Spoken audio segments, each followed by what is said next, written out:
Hey everybody, this is Herschel Froome from High School Top 200. This Hamilton Boys High School 2016 review is brought to you by Fineline Barbers. Vinnie has teamed up with some major barbering suppliers and a few other majoring supporting companies to create an Aotearoa barber competition. Now the idea behind this competition is to help bring industry recognition to our everyday barbers who are in the barbershop, supporting and transforming lives daily through their prospective work while trying to advance the culture and barbering. Now the barbers and barbershops from across the country will congregate for a day. Please keep an eye out for the Facebook and Instagram accounts where, leading into the competition, all barbers who will be attending will be promoted through these social accounts, so that as the competition arrives, all barbers will be attending to promote themselves, and also the public can arrive on the day and you can book in advance for the barber that you most likely want to be cut by on that day, so that you can also follow them throughout the year and then like their work and things like that, and then you can also get into it and actually get a haircut from your favorite barbers.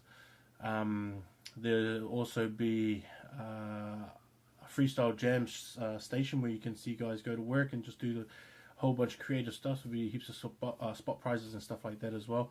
Also, barbers and the barbershops can also come to the tournament on the day and also buy supplies and things like that. So there's a lot of the good advantages to coming to this thing, and also there's a lot of good things there for us as a public to even go and see. So make sure you tell your barbers, go back to your barbers and tell them about this competition. Get everyone to be looking out for this for the new stuff that that Fineline Barbers has coming out, and it's going to be it's going to be big. I think it's going to be real good, and that's going to be a real benefit to the barbering community and for the culture that's coming from it. This Hamilton Boys review is gonna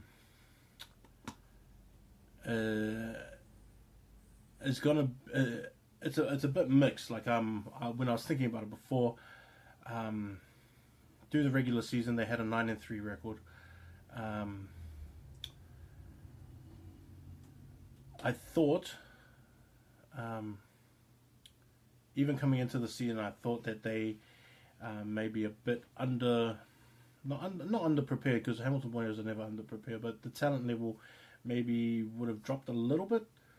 They did have some really good key players coming back, and it wasn't the key players that was a problem. I think it was more of the guys that were in between, filling in those roles. So like all those role players that are between the main guys and between the stars kind of had a drop. They were led by Rameka, who I thought, as I said before, that I thought he should have been a New Zealand secondary school or even a Barbarians player from the start. He ended up getting caught up, so that that's great. That's a positive. But I thought that he should have been there from the start. Just too talented. Also, Sosaya Fale was another one that I thought should have been there, as well as Xavier Rowe. But and I mean, like, showing that they got to third in the country in terms of the rankings for nationals. Third in the country is great, and it sort of shows that they're at that level and that they should have had more guys representing them within those reps. They had a good year. Like, I thought they did have a good year. As I noted with the games, their best win I put down was the New Plymouth Boys game. Now, if you had followed Hamilton Boys, you would have known that they lost to New Plymouth Boys, a couple of weeks before that, which was which could have been their worst loss. And I think, and like, you could argue the fact that might have been their worst loss, but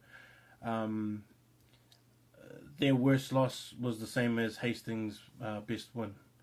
And so that 30-8 against Hastings was just terrible, and it was just out of the blue. And you sort of wonder, like, with their talent level, maybe they were outplayed and outcoached at the same time, and things like that happen. Like on the day, things like that can just happen. They just all fall on the wrong time.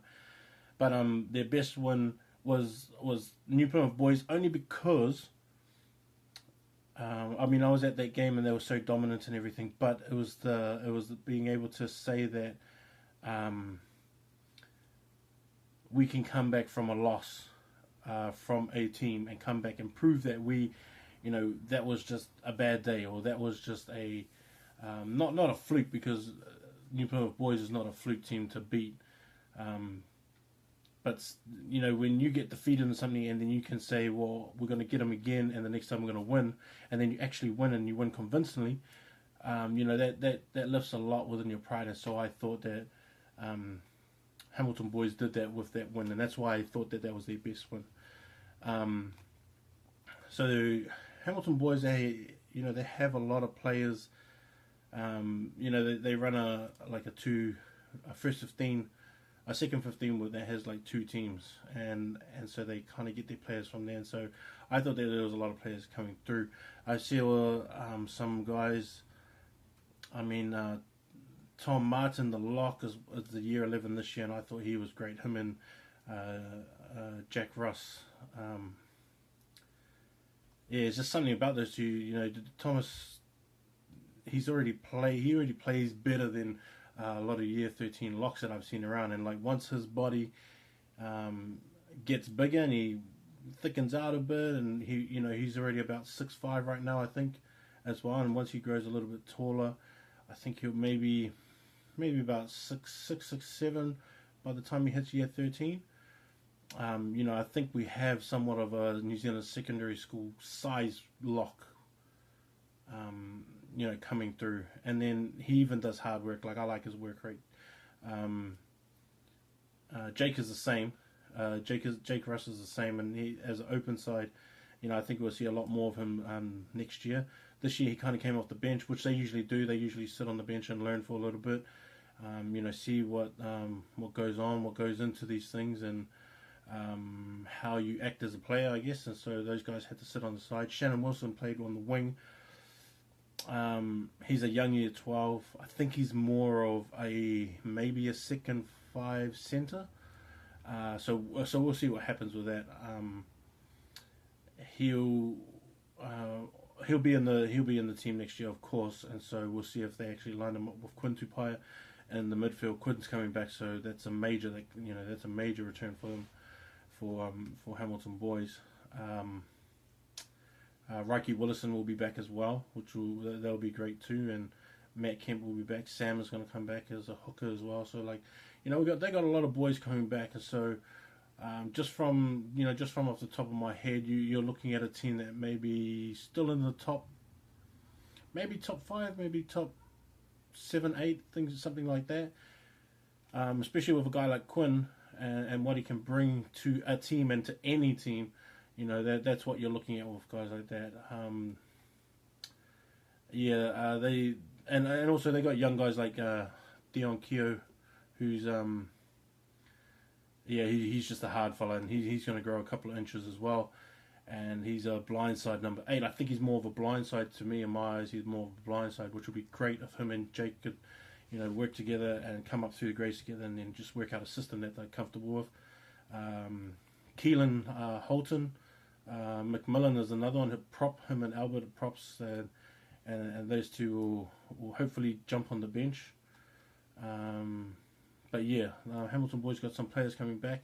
Look forward to them. I think they had a good year, and they topped off at the end, finishing third, beating Southland Boys. But next year, it's going to be a big one next year, and we'll see how they come back and how they start working out things. Brad McNulty might be back as well as another halfback who was filling in a halfback, and he comes back, him and Reiki, and then you sort of already got a back line there. But that's my report for Hamilton Boys. Take a look out for our next one, which should be coming out maybe tomorrow or Monday, and we'll do some homework and some other stuff that's be coming out too, some matter of interest, public interest kind of stuff. But thanks for having listening. Look for the next one that comes out. Peace.